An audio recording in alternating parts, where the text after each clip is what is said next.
Welcome to Roman Reviews, you guys. We are back. We are back, and we have a brand new vehicle in the driveway today. This is the Silverado EV, the RST package. We're going to show this off. This is not a brand new truck, but there's a whole lot of capability here. We're going to talk about range. We're going to talk about efficiency, power, all the features on this vehicle, Super Cruise, the front. And then we're going to talk about something that nobody else has discussed. That is camping in the Silverado EV. So as soon as we got this, we took off to Colorado on a very long road trip and we camped in it. I'm going to show you how we did it, how it went, all of that. Cue the intro.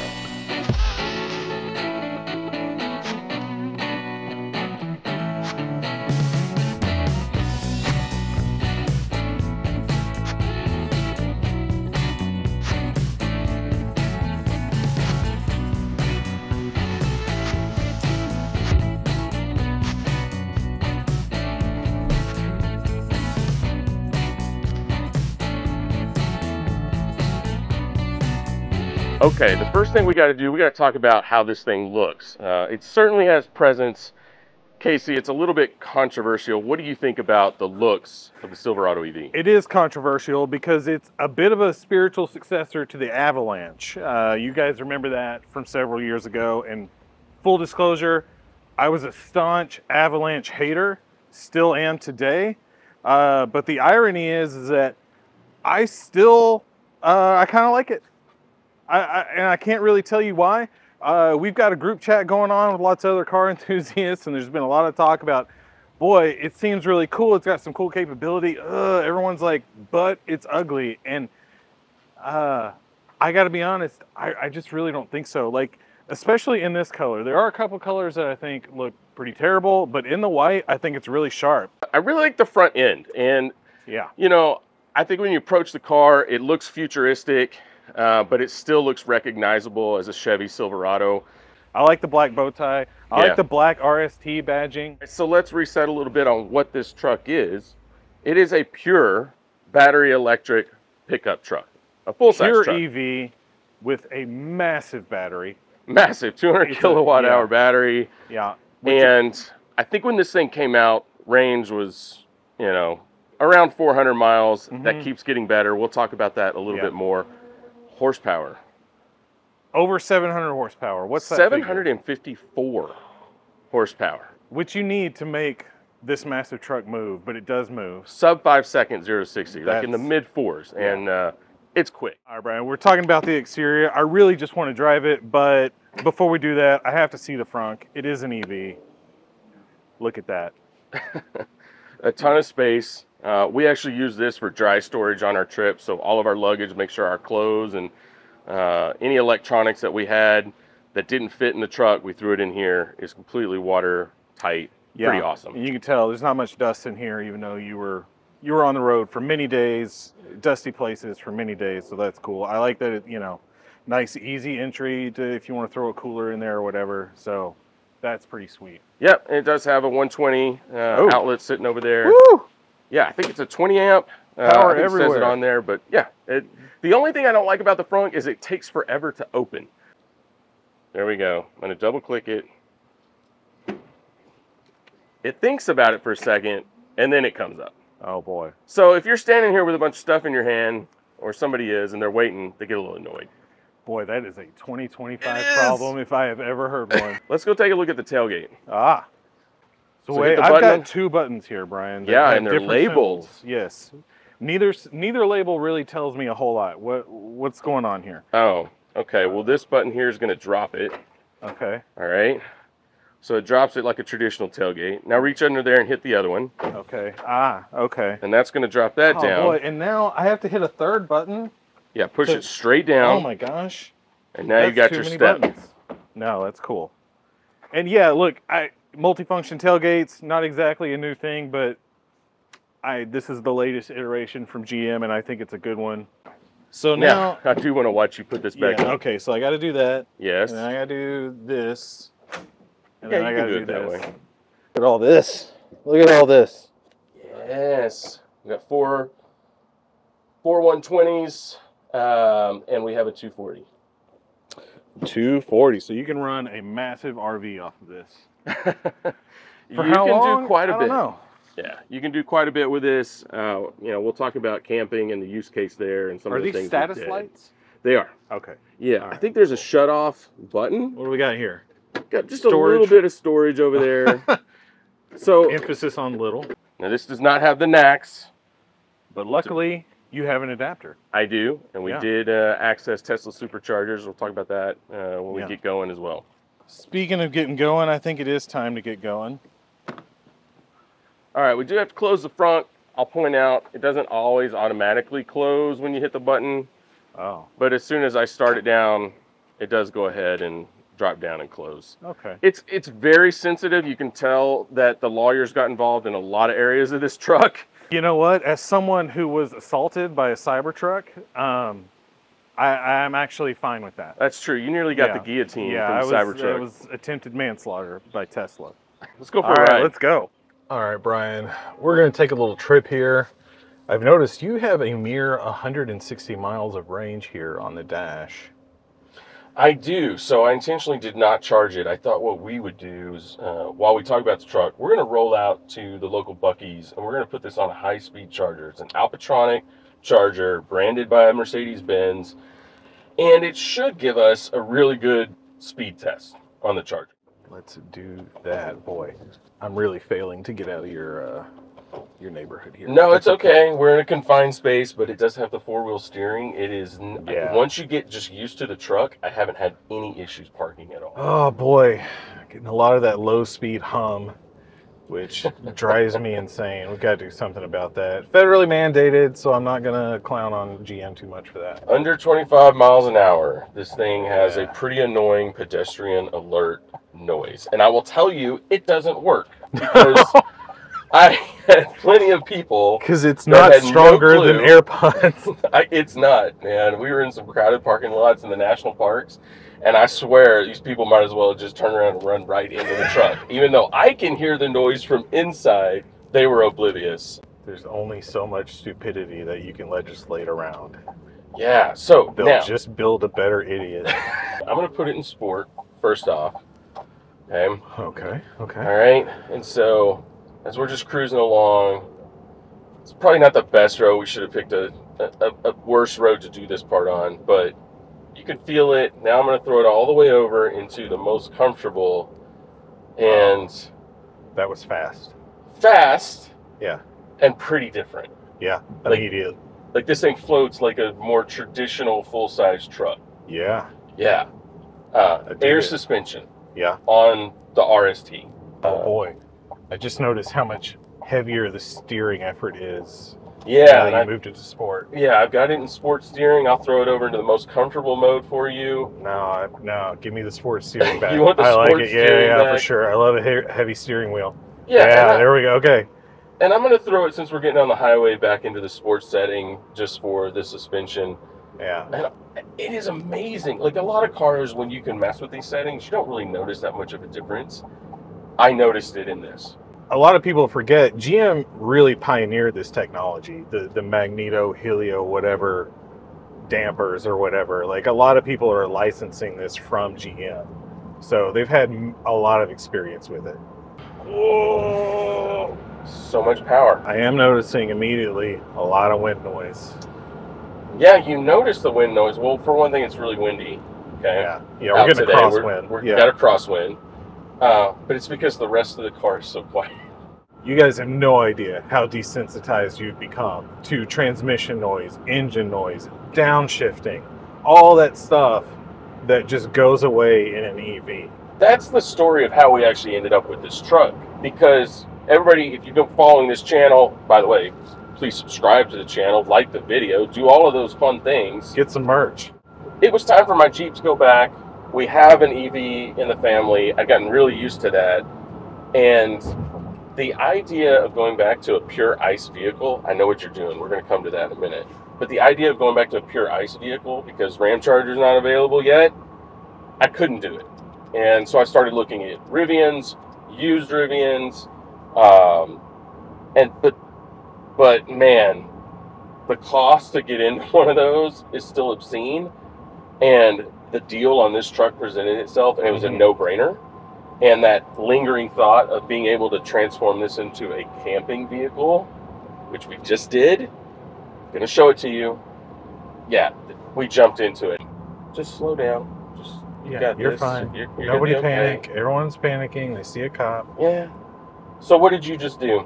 I activated Super Cruise. All right. And we've got to talk about that because it's pretty rad.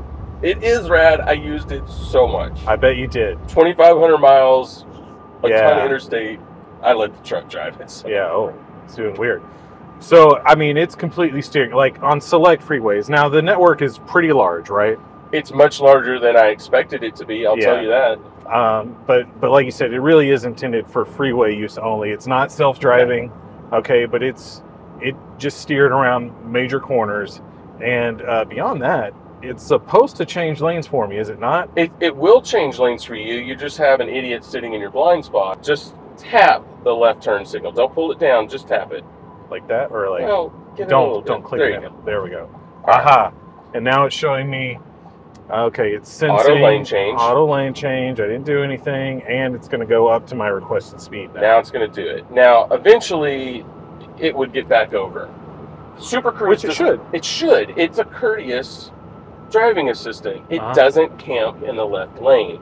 Now, what I have found is smart. Okay, so if it starts to get back over, but I don't want it to, I will just tap that turn signal stalk and it will cancel the lane change, and then it will stay in this lane. Interesting. Yeah, see, it kind of says, oh, you don't want me to do that. You want me to stay here. I'll stay here. Okay. The other thing I've noticed is it doesn't fight you, right? So if you put your hands on the wheel and you say, hey, I want to steer over into the right lane, it's going to let you do it. Some driving assistance systems, when they're engaged, they really kind of put up a little bit of resistance. Auto lane change. It's getting out of the left lane. It's not going to hang out over there. It put on a turn signal and everything. It did. Imagine. It's not autonomous. It's not. So you need to get over. Yeah. Let's see if it'll do it for you. No. No. It's well, we should have programmed in a destination. I wonder how does it interact with that? No, okay. It doesn't interact with the destination in the navigation system, and you know I get why. Again, lawyers. Yeah. Okay. And now Super Cruise is unavailable because we're on a pretty new, recently opened stretch of highway. You wanted to talk a little bit about interior quality. Yeah, that's another thing that's it's been dogged on online. You know, they talk about hard plastics and things like that, and we've knocked GM for that stuff for quite a while. I think they've actually done a really good job of at least like texturizing those plastics. They look nice visually. Everything you actually touch is fine. Steering wheel's got a nice little leather cover. I've got leather everywhere I'm putting my arms and elbows. And to be quite honest, it's perfectly within class. Like, yeah, okay, it's not that nice, but compared to what? It's definitely just as nice as any of the Fords I've been in. Toyotas. Certainly better than the Toyotas, which are also fine. It's utilitarian. Yes. Not as nice as like a Ram, but you know, that's kind of their thing. That's where Ram spends their money. Right. Yeah. There's plenty of places they don't.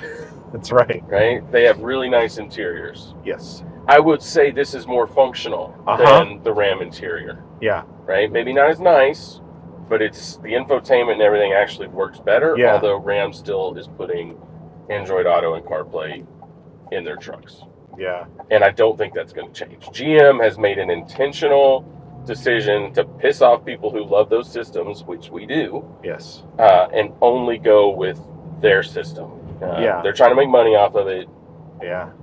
Where they're also telling you that it's replaced your need for Android Auto, and they're wrong. Did you notice how well that went around that corner? Absolutely. For a massive vehicle, this so is incredibly heavy. Easy to drive. All right, where are the chargers here? So we're going to turn in here. You're going to turn in here, and they're sitting right there. Oh. Okay. Oh, boy. Takes a bit to slow this thing down, doesn't it? Well, you have to hit the brake for it to slow down. Okay. Well, technically you don't. With regen, but so we want to back into one of these. We're going to back into it. So the charger's over there on the left. Yeah. So how about this one right there? I like it. All right. And then use that camera, Use that camera, man. It's a good camera system. It's great. It really is. Identical to the Blazer. it's really good. I mean, this is a full-size pickup truck. It's so easy to park. Yeah.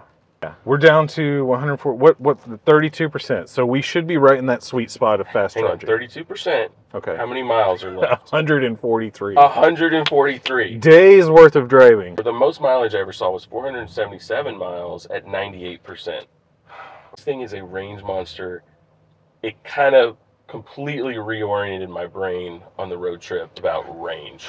Yeah, we've got to talk about that because you gave me some of the numbers and it really started with like pull some of this EV stuff into focus for me. So we've really got to talk about that. But let's get out, let's charge it, and go from there. Let's charge it. Let's talk about the Midgate, and then let's jump back in and talk about all that range and efficiency and cost. Maybe it was like some beaver nuggets or something. Yeah, we're at Buc-ee's. We got to go do that. Okay.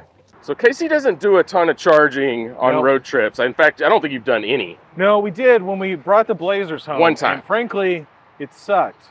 Like, it didn't go very well. It was finicky. So I'm going to try it again. Okay. I'm going to see if I can look dumb on camera. And I think you're going to like this. Okay. All right. So first thing you got to do. I'm going to open that guy. Yeah, you got to do that. And I need to take this out? Am I going to be using that? You're doing so great right here. Now, this is the Mercedes-Benz Alpatronic chargers. They're based in Charlotte, North Carolina, the company that makes these.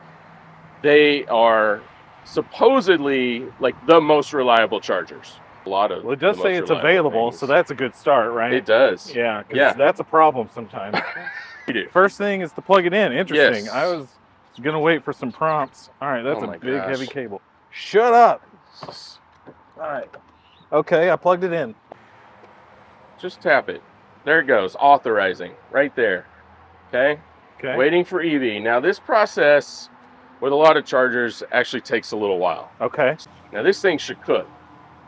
Now, General Motors will tell you that these are capable of 350 kilowatt charging. Okay. Kilowatt hour per charge. Yeah. Blah, blah, blah. I've seen 370. Okay. This charger, we're cooking. This charger will go to 400. So there we go. We're already over what GM said. So we're almost to 370. Come on, baby. Hit 370 for me again. Come on. Oh, you can do it. Yeah. So this sucker it's moving. Good job, Alpatronic. So just for reference, how easy that was. That was very easy. Way easier than the stations we used before. So that's good to know if we ever do road trip in our Blazer. We reached 80% inside. So we're going to come out. We're going to unplug. $50. 114 kilowatt hours, 31 minutes. 31 minutes, 20 to 80. That's pretty cool.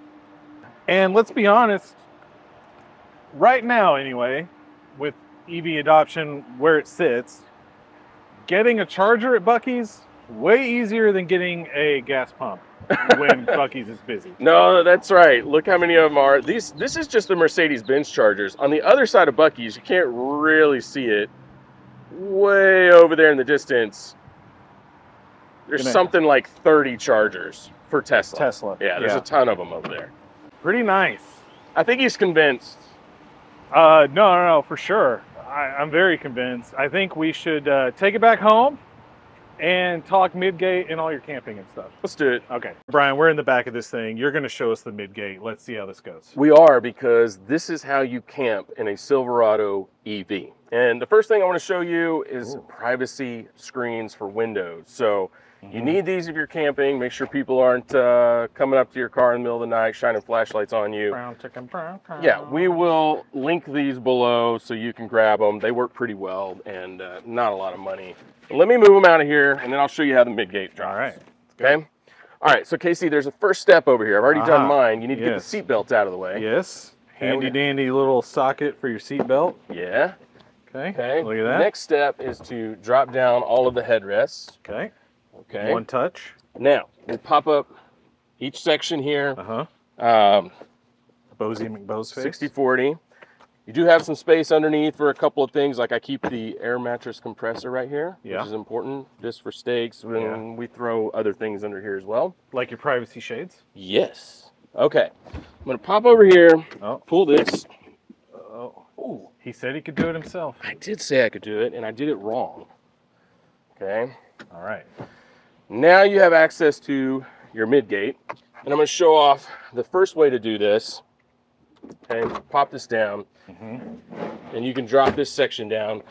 It is a 60-40 split on this section. Okay, you can drop this. You can keep that seat up over there if you want, so it can be a 3-passenger vehicle but still have access to your bed. Or you can pop this down, and now you've got full access across. Now, a lot of people asked us online in the EV forums, can you camp just like this? Maybe with one person you could do it. With 2 people, especially if you're a side sleeper and you turn over at night, there's not enough space here with an air mattress in here to accomplish that. It's too claustrophobic, okay? And that turned a lot of people off. But we've come up with a different way of doing this, and now we'll show you what that looks like. All right. Okay, so let's pop these back up. Gonna make sure this is... Yeah. Those sensors are a little finicky. It's a little bit sensitive to like your order of operations here. It is, but we're good.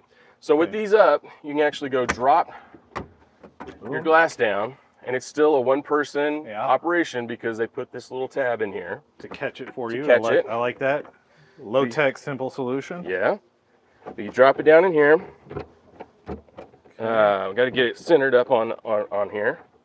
Okay, pops in. Pops down. Couple safety grabs. Yeah. Okay.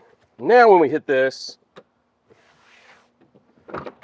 the entire piece will drop down, and it opens up everything. Now we got a tonneau cover here, right? But if this wasn't here, you'd have all of this access for loading any kind of cargo you want. Yeah. This is how we camp, and you go, well, this is all open air. That's a problem. Like I said, we came up with what I think is a pretty easy, cheap solution. We created a replacement piece of glass. Yep. All right. So we've got what, some Lexan here? Yeah, it's double Lexan. It's clamped together with, gives it some rigidity. Yeah. And we're not going to do the full thing here, but you just pop it up in there, and with those seals, you're able to create a weatherproof environment. Yeah, it just sticks. Yeah. Yeah, it's fine. And it's easy enough. So now with our air mattress in here, and I'm going to overlay the process of setting all that up into the video so you guys can see it. We have a climate-controlled, weatherproof, let's say double-sized sleeping quarters. And in fact, we had our dogs up front. They had their beds up there. They slept fine. We used heat. We used AC one night. And some of the other cool things, I don't know if you can see this down here, you still have access to your USB ports for charging phones, a 120, so if you needed to charge a laptop, we used it to run our the inflator, deflator on the air mattress, and you have some vents, right? So you're getting a little airflow in the back. And then Casey, take a look at the doors. There's so many places to put things in the doors, right? Yeah. We had water bottles, we had bear spray, umbrellas, whatever we needed, an extra pair of socks. Speaking of that, I put my shoes in here. So I was able to drop my shoes at night, take them off, have them easy access in the morning, pop them on, climb in and out of the vehicle, which with these size doors and the step down, it was easier than the camper that we used to have as well. Got lights up above, hung my keys here, or a flashlight. Oh, yeah. Just a ton of usability. Yeah. Pop water bottles up here if you want to do it that way. Yeah. Nice view of the night sky. That's pretty cool. Absolutely. Could see the stars out the front or out the top. You know, we really enjoyed it. You know, overall, great experience, better than we thought. The air mattress that we bought, because you pointed out this. Yeah. Right? Just, you know, there's some hard stuff up here. There's these ridges. So how'd you solve that? So we did put down some Thermarest pads on this, and then the air mattress we bought had an extra inflatable pillow section up here. This stuff right here was not a problem. Okay. Now, it wasn't great. There's definitely optimization here. There's better products to put in here to sleep more comfortably. We didn't want to go spend a couple $100 doing that in case this totally sucked. But it didn't. And so over the next couple of months, I'm going to look to optimize this setup. We went kind of the cheap route off of Amazon, and it worked, but we can do better. Yeah, that's really cool. I mean, now it's more of a couples camper, right? Yeah, You know, you're not bringing the family like this. Yeah, if you had a small child or you know, some pets that you wanted to be with you, you could do that because it's about the same size as a lot of the rooftop tents that are out there for SUVs and trucks. Not the king size ones, but the regular size. With the added bonus of being able to heat and cool without plugging a bunch of stuff in or running, you know. Well, and to be fair, you could still go that route for the kids or something. You know, you could. Yeah. That would fit over here while you're doing this. And we've actually thought about having a rooftop tent on some cross rails anyway, just because we just want to be more outside at night. But this was great. Now, Brian, you said weatherproof with your little glass there, but not totally weatherproof, right? Because I see some dust in the bed. It's definitely not dust proof. In fact, rolling down the road, a lot of back roads, because of this multifunction tailgate, we ended up with a ton of dirt and dust in the bed. So this functionality is great, but it let a ton in. And so that's one problem. Technically, rain could get into this part of the bed the same way, or maybe even around the tonneau cover, although I think this does a pretty dang good job. But the reality is it had to be basically coming in sideways. And if it's coming in sideways, even in a rooftop tent, you're going to get wet. Yeah. Some part of that tent's getting wet. Find a hotel for the night. Yeah, but by and large, you know, it did rain on us one morning. No rain got into our sleeping setup. You know, it wasn't heavy, but yeah. You're early in the process here. We'll probably iterate that window a couple of times. Probably experiment with some different solutions here. And, you know, maybe stay up to date on the channel. We'll follow along all that. Yeah, a lot more to come. We're going to do some charging tests, okay, with the different chargers, because DFW area has all the major fast, high-speed chargers within like 25 miles of here. You want to do some towing. That's true. Right, with your adventure trailer. So we do have, I think it's 11,000 pound tow capacity on this truck. Ooh. So we're going to give that a go, see how it affects range. And then the other thing we're going to look to do for adventure travel, we're going to look to replace the tire and wheels. 24-inch rims with low profile, no go. We avoided any sort of off-roading. We want to probably replace these with Hummer EV takeoffs, which is a 35 on an 18-inch rim. And that would give us a lot more protection when we're off-road.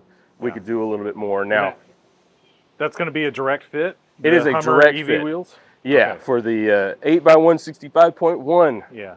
And, you know, still we've got bad front and rear overhangs and a very long wheelbase. Yeah, but there were roads that I didn't want to go down because I just didn't want to tear any of this up. And switching that out gives it a little bit more capability. We can go further. You do have, for 26, you've got the Trail Boss coming out in the Silverado, and you got the AT4 in the Sierra. That ditches the air suspension. You're going to steel springs. Okay. With an extra 1-inch lift, or I think a 2-inch lift. 35s on 18-inch rims. So a little bit more capability, tow hooks, probably some better protection in the front, maybe even in the rear, a steel bumper, something like that.